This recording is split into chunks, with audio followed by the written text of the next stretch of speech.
Bonsoir à tous, chers auditeurs. C'est une vidéo très importante que nous allons faire aujourd'hui, que je vais vous partager en live, en direct. Nous sommes le 14 mars 2026 et nous allons parler de la guerre en Iran et d'actualité parisienne, enfin franco-française, on va dire, mais beaucoup parisienne. Mais attention, grosses infos, hein. Il y a de très grosses chances que Bibi soit dead. Vraiment, il y a des trucs bizarroïdes, comme vous pouvez comme vous le voyez derrière moi. Donc c'est principalement le sujet de cette vidéo. Donc moi j'ai préparé, c'est pas encore confirmé, c'est pas confirmé. Donc j'ai préparé popcorn caramélisé, champomis à gogo. Voilà, je viens de l'acheter, je l'ai pas encore mis au frigo parce que il faut que ça soit bien frais. Donc nous attendons, je vous parlerai, je vous dirai pourquoi. Bon, c'est plus qu'une rumeur, tout le monde parle que de ça sur les réseaux sociaux, tout le monde, sauf les médias mainstream, c'est quand même assez comique, mais on peut les comprendre. Imaginez une seconde que ça soit vrai. Imaginez le cataclysme. Imaginez le cataclysme. Ils peuvent pas l'accepter. Et d'ailleurs, c'est la même chose pour tout le reste. Quels que soient les blessés ou les bâtiments de guerre touchés, c'est jamais qu'une avarie ou le mec il avait la chiasse, il avait la gastro, ou eux quand ils meurent ils s'envolent au ciel. Vous voyez, c'est assez comique comme la réaction des Américains et des sionistes et des Occidentaux en général. Mais bon, alors déjà avant de commencer, merci infiniment à tous ceux qui nous soutiennent, merci aux tipeurs, merci aux ADSLers. Si vous voulez nous soutenir contre le harcèlement judiciaire qu'on subit, c'est ici que ça se passe. Ou sinon, c'est sur Tipeee, là aussi que ça se passe. Vous allez trouver les liens dans la description de la vidéo. Merci infiniment de partager, de commenter, de faire vivre ces vidéos pour les partager au plus grand nombre, étant donné que nous sommes shadowbannés sévèrement, très sévèrement. Et maintenant, rentrons dans le vif du sujet. Alors, déjà, rapidement, actualité franco-française. Boualem Sansal. Boualem Sansal, le faux écrivain, traître, sioniste, il a commis En fait, c'est là où tu comprends que le pognon y est pour beaucoup. Voilà. Vraiment, c'est là où tu comprends que le pognon y est pour beaucoup. En fait, c'est Gallimard qui l'a lancé. C'est Antoine Gallimard qui l'a protégé, qui a monté la propagande de soutien quand il était dans sa cellule en prison en Algérie. J'imagine que c'est même eux qui ont payé les avocats, etc., qui faisaient des réunions, qui contactaient tout le monde dans les médias, les politiques pour dénoncer, etc. Il sort de prison, il monte sur Paris. Qu'est-ce qu'il fait? Il va signer un contrat d'1 million d'euros avec Bolloré, les éditions Grasset, les putrides éditions Grasset de BHL, Bolloré, etc. de l'époque. Et là, maintenant, ça a été racheté par Bolloré. Donc, voilà. Aucune loyauté, aucune humilité, rien. Dès que le pognon... sonnante et trébuchante, quoi. Le contrat sonnant et trébuchant. Dès que le pognon a sonné à la porte, il a tout de suite trahi ses amis de... Et attention, hein, Gallimard le publie depuis longtemps, depuis des années. Ça donne une petite idée précise sur le personnage. Je voulais aussi vous montrer, c'est anecdotique, mais ça vous montre quand même la fragilité de l'être humain. Ça, c'est un médecin français qui a été arnaqué par un brouteur qui se faisait passer pour une esthéticienne ou une aide-soignante, une femme, et il lui a soutiré 400 000 euros. Il lui a soutiré 400 000 euros, il lui a envoyé. C'est toute une vie de labeur, toute une vie de travail qui s'est fait soutirer. Alors, moi, je veux bien, mais 400 000 euros quand même, c'est une somme. Déjà, quand tu arrives à 10 000, tu commences à te poser des questions. 20 000, c'est déjà énorme. 50 000, il faut un notaire, un acte de notaire, quoi. Et lui, il envoie des sous. C'est un médecin, c'est un bac plus 10. Ça démontre quoi, cette histoire? Ça démontre quoi? Ça démontre que tu as beau être intelligent, un très grand travailleur, que tu as beau avoir plein de diplômes. En fait, au niveau de l'intelligence émotionnelle, de l'intelligence politique, tu peux être une brêle avec un cerveau d'enfant. Vraiment. Ça, c'est une arnaque qu'on peut faire pour les gosses. Vous voyez, tu lui donnes des pièces en chocolat doré, là, et tu lui dis que c'est de l'or. C'est un trésor, c'est le trésor des pirates. L'enfant, il te croit. Il est à fond dedans. Il croit que c'est des pièces en or. Et ben, il y a des adultes aussi comme ça. Et parce que je suis pas en train de me moquer, hein. Pas du tout, pas du tout, pas du tout. Vraiment loin de moi ça, cette mauvaise réaction, cette mauvaise. Non, non, pas du tout. Là, je suis en train d'expliquer comment l'être humain est fabriqué, la fragilité, la faiblesse de l'humain. Autre sujet, vous connaissez mon livre, hein, Climate Terror. Comment a été construite la propagande terroriste, climatiste, qui crée de l'anxiété et qui rend malade 4 millions de Français, dont 2 millions très graves, qui n'arrivent même plus à dormir à cause de cette propagande. Donc, qu'est-ce qui s'est passé cette semaine en Algérie, dans le désert algérien, dans le Sahara, le désert le plus aride du monde? Eh bien, il a neigé. Je ne sais pas si vous vous souvenez, il y a 2-3 ans, je vous ai montré le même type d'image avec beaucoup moins de neige. Là, on ne sait même plus si c'est le Sahara ou si c'est le Djurdjura. On ne sait plus. On ne sait plus, on ne sait pas, on ne sait plus. Donc, voilà, c'est le réchauffement climatique glacial neigeux, avec tapis neigeux. Voilà, maintenant, on va faire du ski sur la neige dans le désert, mais ces réchauffements climatiques obligent. Alors, quand tu poses la question aux intelligences artificielles de type Grok ou te disent oui, mais c'est les dérèglements climatiques qui font que le réchauffement climatique a créé un dérèglement. Allez, c'est bon, ta gueule. Allez, c'est bon, laissez-moi tranquille. Municipal. Alors, au niveau des municipales, et écoutez, on va faire un petit tour des municipales avant de parler de l'Iran. C'est assez extraordinaire. Alors là, ce que je vais vous montrer comme information, c'est extraordinaire. C'est très violent. Alors, déjà, Santini. Vous savez que Santini, il avait une grosse affaire au cul, aux fesses, avec des histoires de harcèlement sexuel. C'est un vieux dégueulasse pervers qui voulait coucher avec c'est un homosexuel qui voulait coucher avec ses assistants. Vous savez, de 50 ans, moins âgé que lui, quoi, 50 ans leur aîné, voire 30. Ouais, 50 ans, voire 60. Donc, écoutez celle-là, hein. Il s'est représenté à Issy-les-Moulineaux. Le maire d'ici n'est pas là, ça c'est le canard enchaîné. À 85 ans après de gros pépins de santé, André Santini se représente pour un huitième mandat. Il est sorti de l'hosto pour son unique apparition publique de la campagne avant de retrouver illico son lit et ses toubibs. Voilà la France en 2025. Voilà la politique française en 2025. C'est un désastre. Un désastre. Le mec, c'est une momie. Il va bien te crever. Il arrive, ils lui disent « Ouais, il faut quand même que tu fasses un petit meeting. » Il le shoot à coups de corticoïdes ou je sais pas quoi. Et il arrive, il fait son petit meeting et il rentre il y aura personne à la mairie. Certainement pas lui. Ça y est, il a plus l'âge, il a plus la santé. Mais on le présente quand même. Pourquoi? Parce que c'est le réseau qu'il y a derrière qui va continuer ses magouilles à Issy-les-Moulineaux. Bon courage.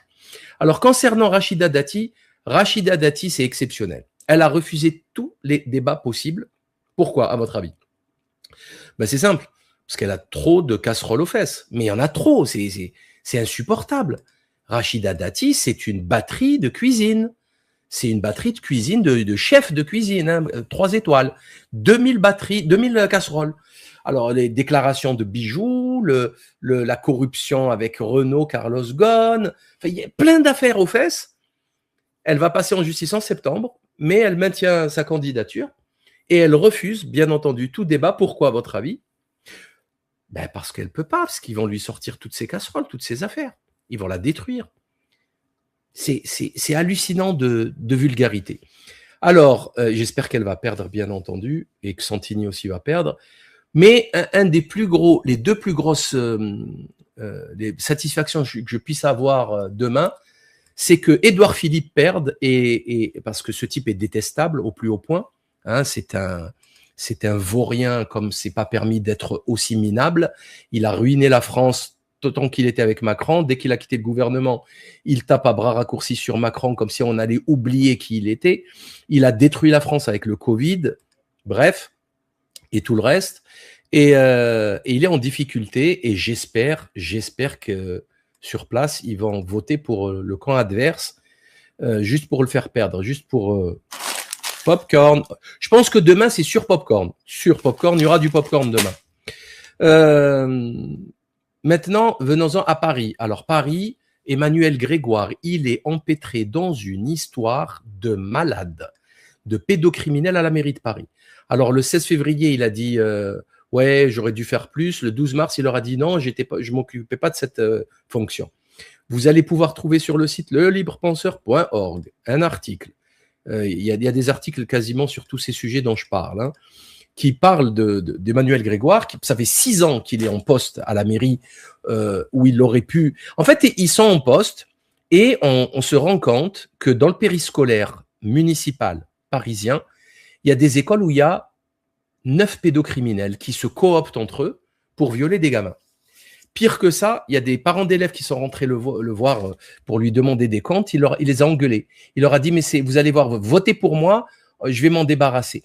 C'est complètement délirant. En plus, le Parti socialiste à la tête de Paris depuis peut-être 20 ans maintenant, depuis Delanoë à Hidalgo, ils ont une très grande proximité avec le milieu pédocriminel. Très grande proximité, notamment Matzneff, etc. Mais la droite, c'est pareil, on va pas se mentir. Donc, on a une affaire de pédocriminalité, en plus avec vous savez, en filigrane, il y a quand même Epstein, Brunel, hein, Bourgeois, etc. Et là, tu as l'école, tu as des pédocriminels qui sont embauchés sans contrôle, sans rien. Ils sont 8 dans un même établissement et il n'y a personne qui saute à la mairie, il y a rien, tout va bien. C'est Bétaram, normal. On continue, Pédoland, ce pays, c'est le pays des pédocriminels, c'est le royaume, c'est le paradis des pédocriminels. C'est aussi simple que ça. Et de toute façon, les peines de prison sont ridicules. Loulou Sarkozy, le petit mignon, alors à Menton, il se présente à Menton et il s'est fait adouber, donc soutenu par le maire de Menton, sortant, LR de droite, avec son livre Napoléon Bonaparte, etc. Et ça, c'était il y a quelques mois, vous voyez. Ils ont fait la photo, ils l'ont partagé sur les réseaux sociaux, Loulou Sarkozy et tout, il va gagner.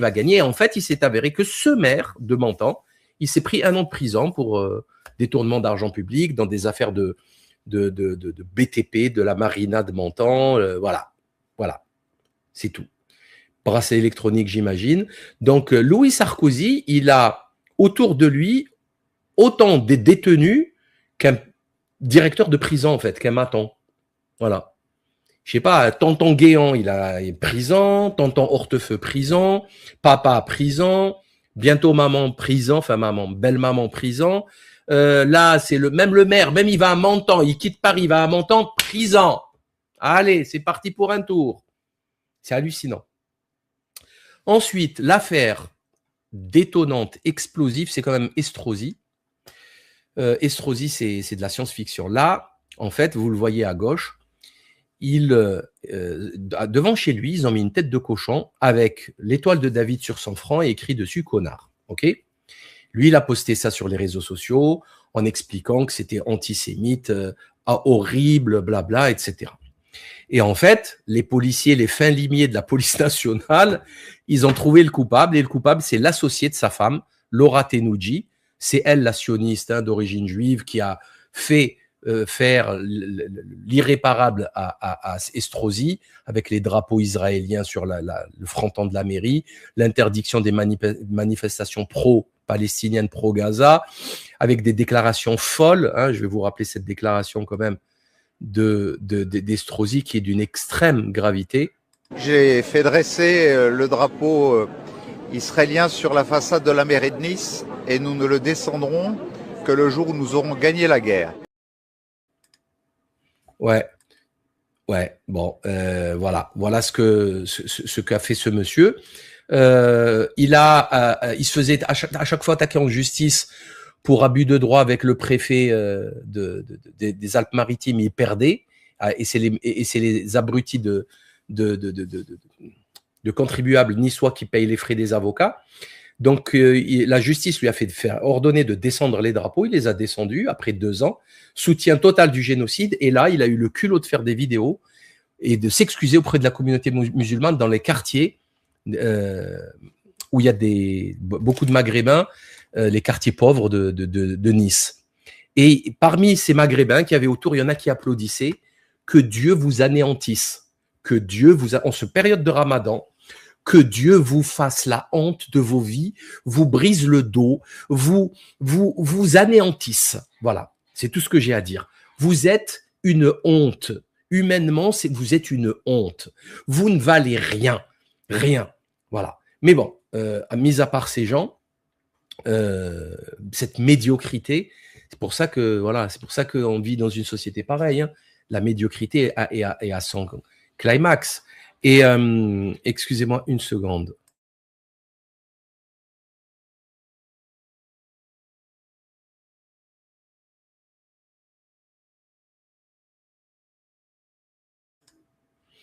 Mais en fait, ce qui se passe, c'est que là, bon, déjà, Estrosi, toute honte bu, sans vergogne, aucune dignité, il vient s'excuser, alors qu'il disait exactement l'inverse au soutien à Tel Aviv. Et là, il s'excuse pour qu'on vote pour lui. Ces gens n'ont aucune dignité, c'est juste le siège qui les intéresse. Ok ? Et il a plusieurs affaires aux fesses, hein, avec les trucs, les œuvres d'art offertes par je ne sais plus quel artiste, l'histoire de Formule 1, de l'organisation d'un Grand Prix de Formule 1. Bref, il a plein d'histoires de corruption aux fesses, c'est une calamité. Et là, nouvelle affaire, en fait, il s'avère que c'est l'associé de sa femme, Sevan Bolikian, qui est en tôle actuellement. Hein. Il est en prison. Et là, les enquêteurs, ils veulent savoir qui lui a dit de faire ça, en fait. Et ça pue la barbouzerie à 200 km. Là, moi, je suis à 200 km de Nice, 220. Je sens, ça pue la barbouzerie. Ça pue. C'est évident. Il y a besoin de faire une enquête. Est-ce qu'il y a besoin de faire une enquête? C'est évident. Il se sont mis le truc pour se victimiser, pour faire. Mais ça n'a pas marché. Je pense que cette affaire, elle peut ruiner, elle peut finir la carrière d'Estrosi. Je pense, ça me paraît évident.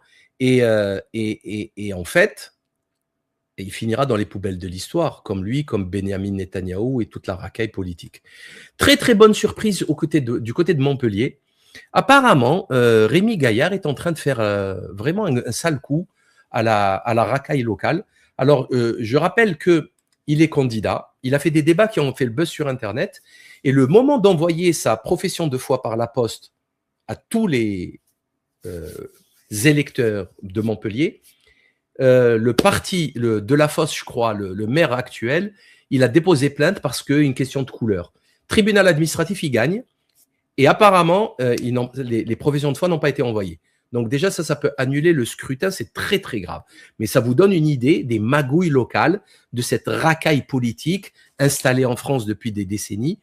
Note sur la suppression générale des partis politiques, Simone Veil. Hein. Mais par contre, si vous avez des candidatures uniques comme ça, des candidatures non partisanes, il n'y a pas de magouille politique derrière, Rémi Gaillard, vous êtes Montpellierin, votez pour, c'est une évidence. Pour moi, hein, c'est une évidence.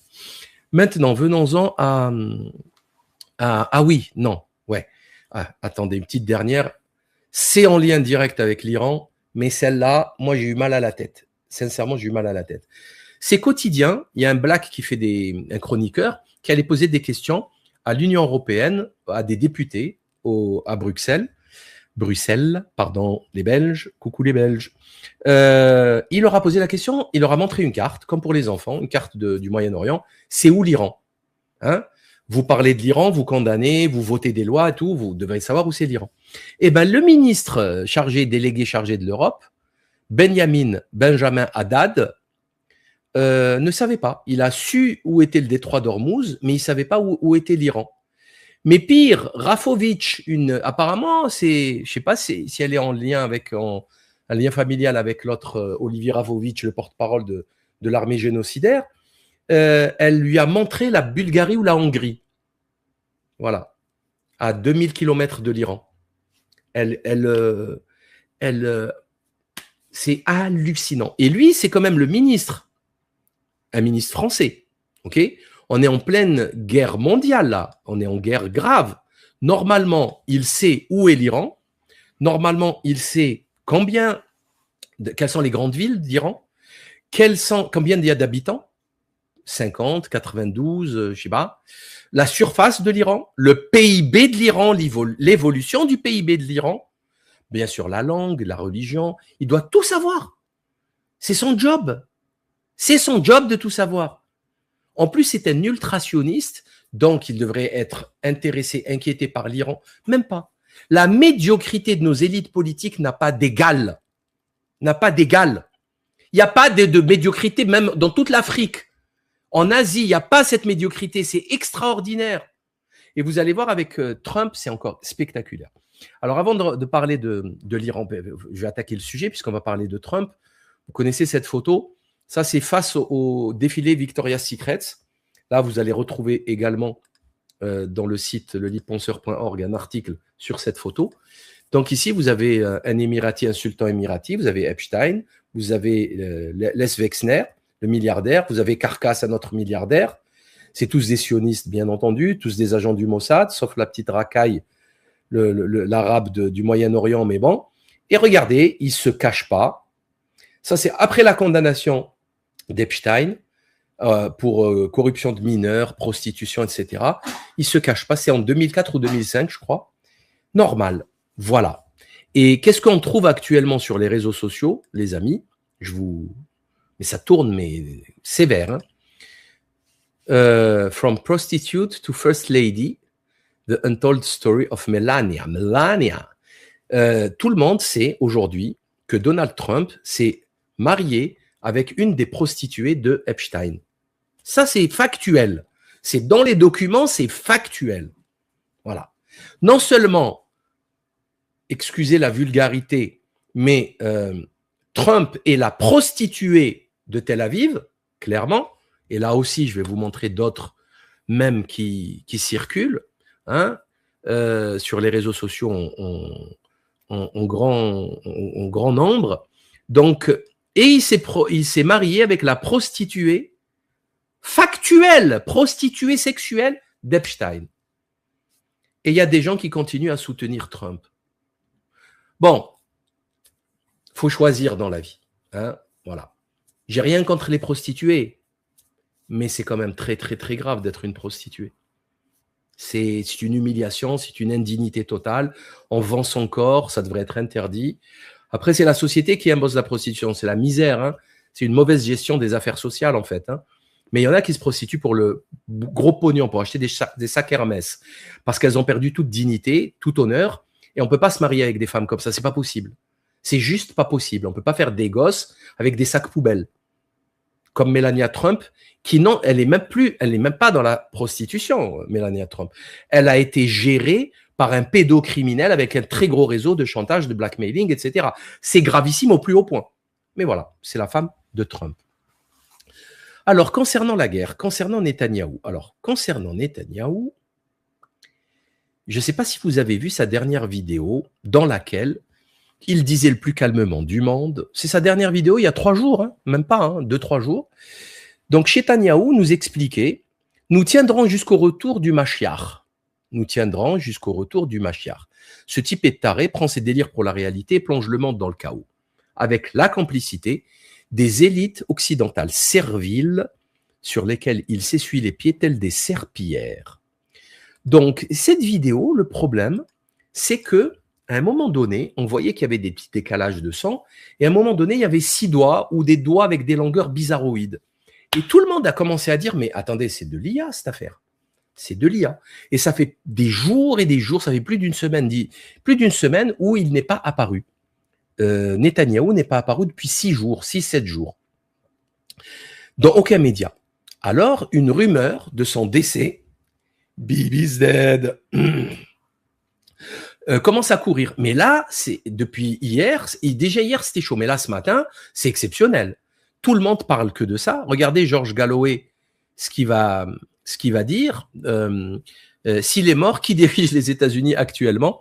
Donc en plus, ils font de l'humour, les mecs, ils font tous de l'humour. S'il est mort, qui dirige les États-Unis hein c'est quand même assez comique. Ensuite, vous avez, ça aussi, c'est un truc très drôle. C'est Lucifer qui nous poste un X. Vous n'allez jamais deviner qui vient d'arriver en enfer. Vous n'allez jamais deviner qui vient d'arriver en enfer. Si, Lulu, si, Netanyahou. Bon, Inch'Allah, j'espère. Apparemment, il n'est pas seul. Il y a d'autres généraux qui sont morts avec lui. Bon, rien n'est sûr. Hein, c'est vraiment, je parle de rumeurs, c'est clair.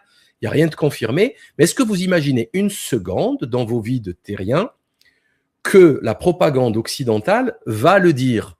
Vous êtes conscient quand même que depuis début de la guerre en Israël, si vous diffusez des photos, vous allez en prison. Comme on fait les Émirats Arabes Unis, 2 ans de prison, 50 000 € d'amende. En Israël, je crois que c'est 5 ans de prison. Ils ne peuvent pas sortir de chez eux, ils ne peuvent pas photographier, ils ne peuvent pas filmer. C'est une catastrophe. Donc, ils ne vont pas le dire. Donc, qu'est-ce qu'ils essayent de faire? Ils essayent de gagner du temps, buying time, mais sauf que ça ne sert à rien, puisque ça finira par se savoir. Alors, les 2 arguments les plus choquants, c'est Yair Netanyahou qui n'a pas posté depuis 6 jours aucun post sur son compte. Voilà. Aucun. Je l'ai vérifié, hein. Je l'ai vérifié hier. Il tweetait 30 à 40 posts par jour. Depuis, il ne tweete plus rien. Rien. Wellou. Il a disparu. Ce n'est pas normal. Sans parler du secrétaire au Trésor américain qui était en pleine interview à la Maison-Blanche, et Trump qui le convoque, il coupe l'interview, il revient, il bégaye. Il ne sait plus parler anglais. Il ne sait plus parler anglais, c'était assez impressionnant. D'ailleurs, je ne sais pas si vous avez vu cette lubie de Trump des chaussures. Il leur achète des chaussures à 150 € et il les oblige tous, tout son gouvernement, les hommes, à mettre ses chaussures. Et tous y mettent les chaussures. Et on a vu Marco Rubio mettre des chaussures trop grandes pour lui, mais de 3 tailles trop grandes pour lui. Mais apparemment, ils sont obligés de les mettre devant Trump, sinon il n'est pas content. Même Kim Jong-un, il n'a pas fait le truc. Même ça, il n'a pas fait chez eux. Il leur a sorti le délire de la coupe, il ne faut pas faire la même coupe que lui, mais la coupe au bol. Mais ça, non, ça, tu ne fais pas. C'est hallucinant ce qui se passe aux États-Unis. Une humiliation, mais c'est phénoménal. Mais attention, je n'ai pas compris le plan. Je n'ai pas compris le plan. Le plan. Il y a un plan, il faut le comprendre, le plan. Hein, Alexis Cossette-Trudel? Va t'acheter un cerveau, Alexis. Va t'acheter un cerveau, toi et tous ceux qui te suivent. Allez acheter des cerveaux, allez vous remettre le... Alors, ça aussi, c'est exceptionnel avant de revenir à Netanyahou. Ça, c'est exceptionnel. C'est Ted Lieu, un démocrate, qui accuse Trump d'être dans des vidéos pédocriminelles avec des enfants qu'il viole. Aucune plainte à ce jour. Aucune plainte à ce jour. Trump n'a pas déposé plainte. Vous vous souvenez de la petite photo, le petit croquis de souhait de bon anniversaire des 50 ans d'Epstein que Trump a envoyé à Epstein? Il lui a envoyé une petite photo sexualisée et il a attaqué, je crois, le Washington Post. Il leur a demandé 1 milliard ou 10 milliards de dollars, alors que c'est un dessin de rien du tout. Là, il y a Ted Lieu qui arrive, il te dit, j'ai vu des vidéos, il y a Trump qui viole des gamins et Trump ne dépose pas plainte. Ben, je sais pas, hein. Champomy, hein, je sais pas. Moi, je suis là, je sais plus quoi faire. J'ai des stocks et des stocks de popcorn. Je sais plus quoi en faire. Il va falloir tout manger. Donc, pour Netanyahou, il se passe des trucs. Il se passe quelque chose de très, très sérieux. Et ça parle aussi même de destruction de masse. Il y a des posts qui circulent. On parle de destruction de masse en Israël. Et avec beaucoup de bombardements, avec du système, le système de radar de sirène. Avant, c'était 1 demi-heure, maintenant, c'est 1 minute. Donc, il ne sert plus à rien. En fait, ça sonne quand le missile leur tombe sur la tête. Je ne sais pas si vous avez vu, mais enfin, interdiction de montrer les photos, hein, bien entendu. C'est une évidence. On n'a pas accès. Quelques photos, on peut avoir quelques photos. Comme vous voyez ici, je vous ai ramené quelques-unes. Mais elles sont pas, enfin, c'est difficile à vérifier quelle date elles ont, etc. Dans tous les cas, il y a une censure extraordinaire autour de ces dégâts commis par l'Iran en Palestine occupée sur cette racaille sioniste génocidaire. Alors, concernant Trump, je ne sais pas si vous avez lu ces derniers posts délirants, extraordinairement inquiétants sur sa santé mentale. Vraiment, hein, vraiment. Alors, aux États-Unis, c'est pareil, hein, comme je le disais tout à l'heure, dès qu'il y a un bâtiment qui est touché, comme le USS Abraham Lincoln, c'est lui que j'avais photographié derrière moi en vignette. Donc, on vous dit, oui, ils ont bouché les toilettes, ou il y a eu un feu, une avarie, mais c'est jamais un bombardement. Par contre, il s'éloigne de 1000 km derrière. Voilà. Et maintenant, c'est le Gerald Ford aussi, pareil. Il y a eu des avaries, les soldats sont malades, ils ont je sais pas, c'est très bizarre, très bizarre. Ils se blessent pas, alors qu'il y a des morts, on le sait. Et bien sûr, Benjamin Netanyahou explique aux Américains que si tu veux pas rentrer dans ce body bag ou dans ces cercueils pour Tel Aviv et pour le Mashiach, eh ben, tu es antisémite. Voilà ce qui circule chez les Américains. D'ailleurs, il y a des rumeurs de mutinerie dans certains bateaux. Les soldats, il y a des rumeurs de mutinerie où on dit les soldats, ils veulent pas se battre pour Tel Aviv. Ils savent pas ce qu'ils foutent là. En plus, il leur a balancé pendant 2 ans une campagne électorale, No More Wars, on va s'occuper America First, etc. Donc, c'est possible, c'est possible. Donc, regardez, c'est le poste délirant de Trump. Regardez la vulgarité du personnage, la légèreté du personnage. Nous sommes en train de détruire totalement le régime terroriste iranien. Hein, de la part du régime Epstein, c'est quand même assez exceptionnel. C'est vraiment c'est du 3 étoiles Michelin, là. Hein. Faut vraiment savourer le mets, là. Hein. Alors, nous sommes en train de détruire militairement, économiquement, et il faut pas lire le New York Times qui dit l'inverse, c'est faux. Il y a plus de Navy, il y a plus de bateaux de guerre iraniens, c'est fini. Leurs avions, il n'y a pas. Les missiles, les drones sont décimés. Hein. Regardez, hein, je vais enlever la bannière en bas pour voir la date. Hein. C'est le 13 mars. Vous lisez, hein. C'était hier ça. Hein. C'est Trump. Parce que les Iraniens, en fait, ils font la guerre, ils envoient des missiles, des drones. Trump, il fait la guerre avec des tweets. Il poste des trucs sur Truth Social, sur son réseau social. Donc, il n'y a plus de missiles. Ça y est, il a gagné, en fait. Il les a décimés, are being decimated, et leurs leaders sont morts. Leurs leaders sont morts, en fait. Il a tué tous les leaders iraniens, alors qu'à ce jour, en Iran, il y a un guide suprême, il y a un président de l'Assemblée nationale, il y a tout le monde. Ils ont été remplacés par d'autres personnes. On peut on peut suivre Larry Jani sur les réseaux sociaux. Pezeshkian, il était à la manifestation d'Al-Quds. On l'a vu marcher dans la rue sans garde du corps. Il était derrière une moto. Larry Jani, pareil, il était dans la manif. Il se cache même pas. C'est hallucinant. Et lui, il te dit, on les a décapités. Mais ils sont là, on les voit. Ne dis pas ça. Tu as tué certains, mais l'Iran, c'est pas eux. Il y en a d'autres. Bref. Nous avons une force unicommande non limitée, les munitions non limitées. Nous avons le temps. Et regardez ce qui arrive à ces tarés malades mentaux. Un président, il parle comme ça maintenant.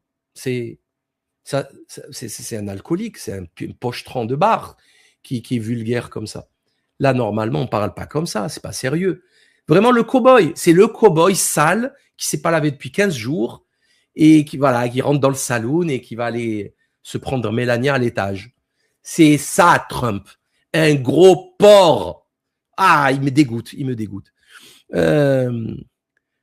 Donc, et vous avez vu ça, hein, c'est Trump qui parle comme ça hier. Qu'est-ce qu'il dit aujourd'hui, Trump? Alors, be careful, il faut s'accrocher. Alors là, vraiment, là pour le coup, casque genouillère, coudière. Hein. Là, moi, je suis trop fragile, j'ai pas envie de prendre un mauvais coup. Voilà. Allez, on va le serrer. Voilà. Are you ready? Allez, on y est. Écoutez ça. Hein. Plusieurs pays, spécialement ceux qui sont affectés par la fermeture du détroit d'Ormuz, vont envoyer des navires de guerre avec les États-Unis pour maintenir l'ouverture et la sécurité du détroit d'Ormuz. Nous avons détruit 100% des capacités militaires iraniennes. 100%. Mais c'est facile pour eux d'envoyer des drones, des mines ou quelques missiles sur cette eau, blablabla. Donc 100%, mais ils ont encore des mines, des missiles et des drones. Ça va, 100%, logique. Il y a 2 secondes, il avait tout détruit, il les avait ruinés. Hein. Là, maintenant, il demande l'aide internationale. Il demande que tous les pays du monde l'aident pour ouvrir un détroit de 30 km. Bon. Hopefully, en espérant que la Chine, la France, le Japon, la Corée du Sud, le United Kingdom et les autres qui sont touchés par la fermeture du détroit will no longer be a threat by nation, pour mettre fin à cette nation qui a été décapitée. Au même moment, the United States will be bombing the hell out of this.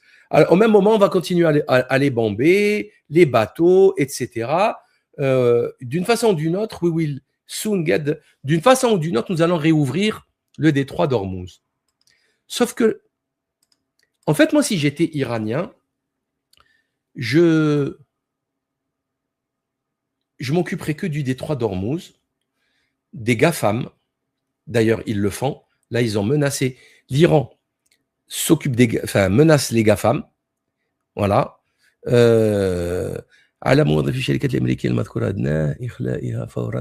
Alors, à tous les salariés des entreprises américaines cités ci-dessous, quittez immédiatement, ainsi que les gens qui habitent à côté des data centers d'Amazon, Microsoft, Google, Alphabet, IBM, Cisco Systems, Palo Alto Networks, Oracle, Salesforce, etc. Voilà. Donc, actuellement, l'économie américaine est basée sur l'IA, l'Internet. Tu t'attaques à ça, tu coupes les câbles, les fibres optiques sous la mer ou l'océan, c'est fini. Voilà. Et bien sûr, 2-3 mines sur le détroit d'Ormuz. C'est une guerre qui coûte 100 millions de dollars. C'est tout, ça s'arrête là. C'est aussi simple que ça. L'Iran aussi menace.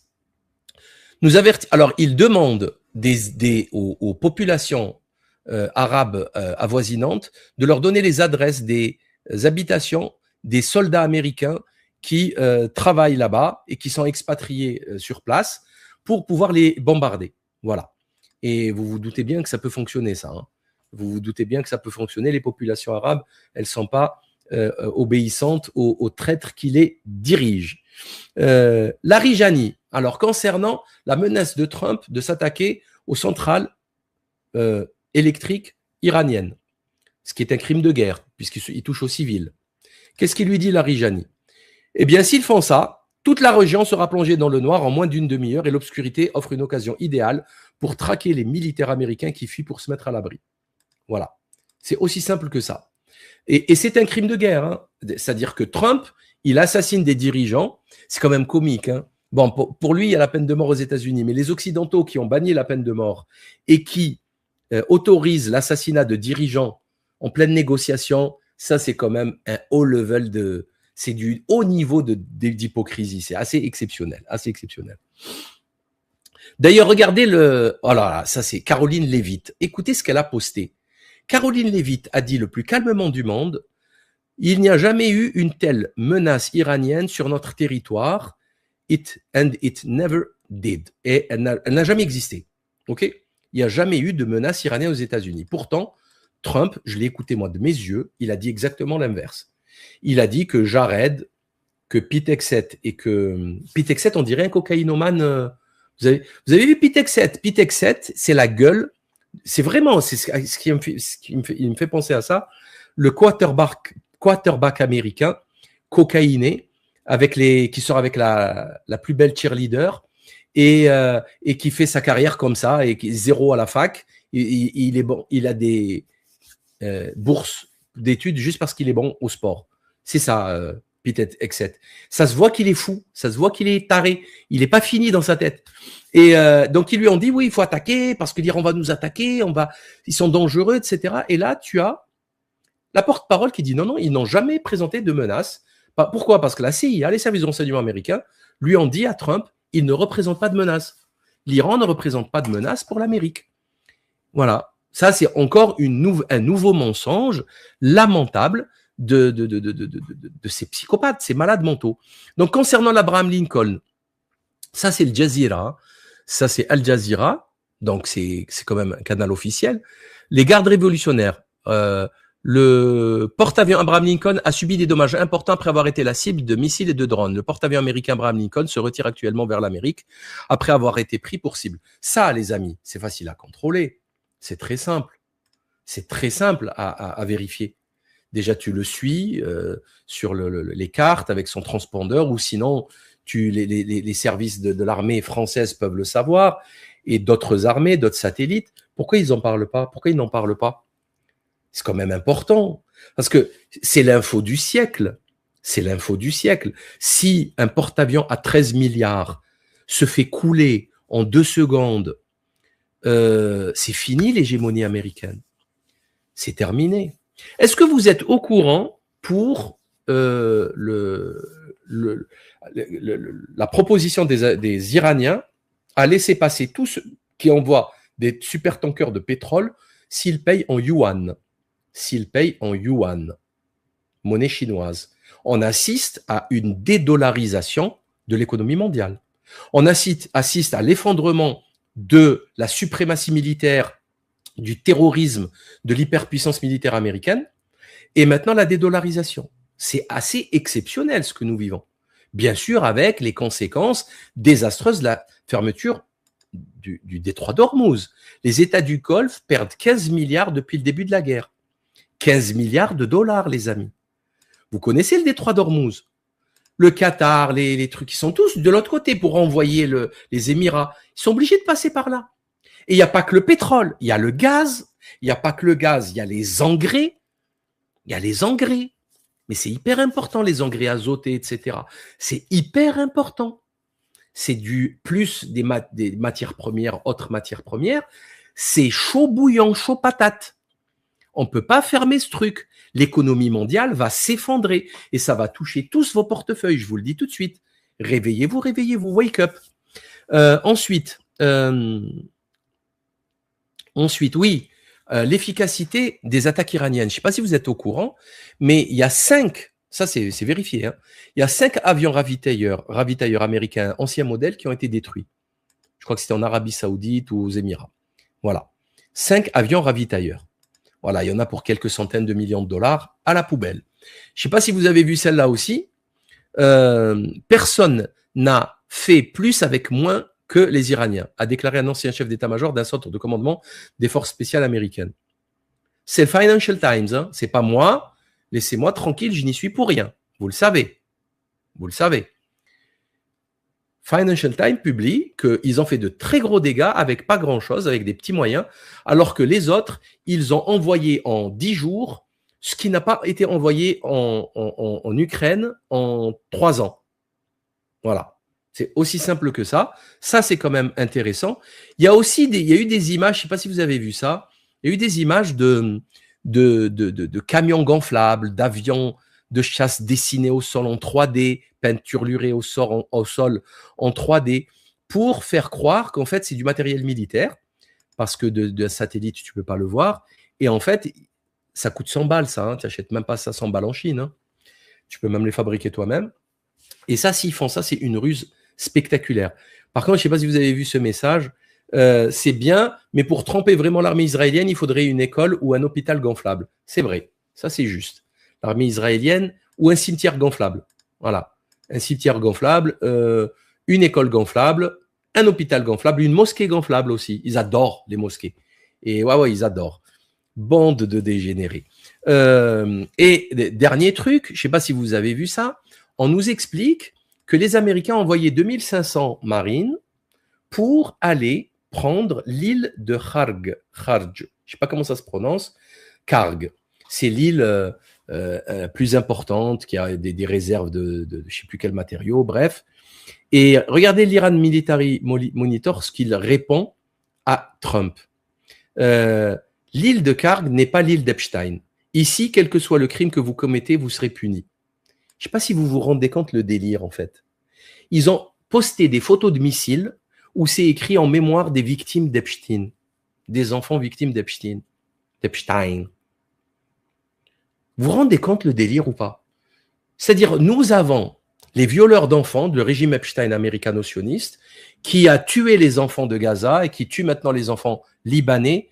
Salutations aux Libanais aussi qui sont vraiment en train de souffrir avec le silence complice de tous les traîtres, toute la racaille parisienne. Et maintenant, les enfants iraniens. Voilà, logique, normal. Et Scott Ritter leur a dit quelque chose. Il leur a dit, mais attendez, mais pour arriver à l'île de Karg, il faut passer le détroit d'Ormuz.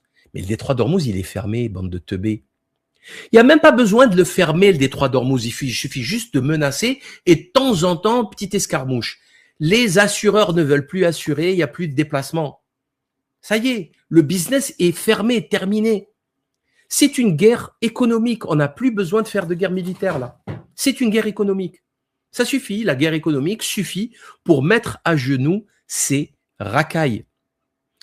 Dernier point, très intéressant. Bon, avant de parler du dernier point, je ne sais pas si vous avez vu Merz, cette raclure de bidet de Merz, qui s'est humilié face à Trump, qui menaçait de sanctions l'Espagne, Union européenne, Allemagne et Merz, Union européenne. Et Merz n'a rien dit. Il a dit oui, il faut convaincre l'Espagne pour qu'elle augmente son taux de PIB militaire pour l'OTAN, etc. Et bien là, ça fait des jours qu'il essaye de contacter Pedro Sanchez. Il lui répond même pas au téléphone. Actuellement, les relations sont extrêmement glaciales entre Madrid et Berlin. Merz a perdu toute crédibilité. Il est foutu. Politiquement, il est fini. Je ne sais pas si vous vous rendez compte le chaos qu'il a ramené en Europe. Voilà. Et à juste titre, là. Moi, je suis espagnol, je quitte l'Union européenne, direct. Dernier point, je ne sais pas si vous avez vu, j'ai fait une petite recherche avec l'intelligence artificielle, mais j'ai confirmé par plusieurs intelligences artificielles. Là, c'est le travail de Claude. Sur les achats, moi, depuis 20 ans, mais j'ai demandé que 15 ans, depuis 15 ans, je vois à chaque fois Trump aller au Qatar, aux Émirats, en Arabie Saoudite, signer des contrats de 100 milliards, 50 milliards, 32 milliards. Et je me dis, cet armement, à quoi il sert en fait? Il sert à quoi? Alors, je me suis dit, on va demander combien il y a eu de contrats. Alors, il y en a pour plus de 400 milliards de contrats d'armement avec tous ces pays depuis 15 ans. Depuis 15 ans, ok? Que ce soit Obama, Trump, il y a eu Biden et re-Trump. Depuis 15 ans, ils leur ont vendu. 15 ans, c'est récent, c'est très récent, le matériel est récent. Ils leur ont vendu du matériel qu'ils ne peuvent pas utiliser. Ils ne peuvent pas utiliser. Alors, pourquoi ils ne peuvent pas l'utiliser? Parce qu'ils ont besoin des Américains pour l'utiliser, des autorisations des Américains pour l'utiliser. Ils n'ont pas les compétences pour les utiliser. C'est un gamin qui a acheté une voiture, il ne sait pas la conduire. Voilà où nous en sommes. C'est des êtres humains, ça. Ça, c'est des êtres humains. C'est des gens dignes de tenir des nations, des peuples, des États. C'est une blague. C'est hallucinant. C'est effarant quand on y croit, quand on s'en rend compte. C'est effarant. C'est effarant. C'est au-delà du réel. On est vraiment au-delà du réel. Voilà. Ça signe des contrats, ça leur donne des sous, ça engraisse le complexe militaro-industriel yankee qui renforce l'Israël, qui massacre des Arabes. Pourquoi? Parce que tous ces pays sont gouvernés par des sionistes et des traîtres. C'est aussi simple que ça. Aussi simple que ça. Et là, maintenant, ça va toucher tout l'Occident par ricochet, parce que là, on rentre dans une guerre qui est totalement asymétrique et qui va obliger les Iraniens à se défendre en utilisant des stratagèmes comme le blocage du détroit d'Ormuz. Je rappelle qu'il y a aussi le détroit de Bab el-Mandeb qui est fermé par les Houthis, les Yéménites. Ça aussi, c'est pire, puisque c'est la Chine, c'est le business en plus gros. Bon, ils vont passer par en bas, mais un mois en plus de transport, 3 semaines, un mois, il faut payer plus cher tout ça, il faut payer le pétrole plus cher, le gaz plus cher. À un moment donné, les amis, il va falloir choisir entre manger et aller au travail en voiture, hein, je vous le dis tout de suite. Je vous le dis tout de suite. Et bon, on continue à faire semblant de ne pas voir le monde s'effondrer. Donc, je crois que j'en ai terminé pour aujourd'hui. Je vous ai tout dit. Partagez, likez, commentez. N'hésitez pas à aller sur le site lelibepenseur.org n'hésitez pas à commenter aussi sur le site lelibepenseur.org. Il y a des trucs commentaires. Faites tourner aussi le site. Partagez-le. Il y a toutes les infos dedans. On est en train de le refaire en plus. On est en train de travailler dessus pour le rendre plus efficace. Voilà, j'ai terminé. Et alors, prions ensemble pour avoir de bonnes nouvelles ce week-end, même en début de semaine, hein, que Bibi Netanyahou nous ait quittés, ainsi que pourquoi pas Ben Gvir, etc. Que Estrosi perde la mairie de Paris, de Nice, pardon, Le Havre, Édouard Philippe, qu'il dégage de la scène politique, parce que si Édouard Philippe, s'il perd le Havre, il ne peut pas se présenter à la présidentielle. Hein. C'est pas possible. C'est antinomique. Donc, ça serait jouissif, ça serait merveilleux. Donc, partagez, likez, commentez au plus grand nombre et à très bientôt, les amis. Ciao. Bonsoir.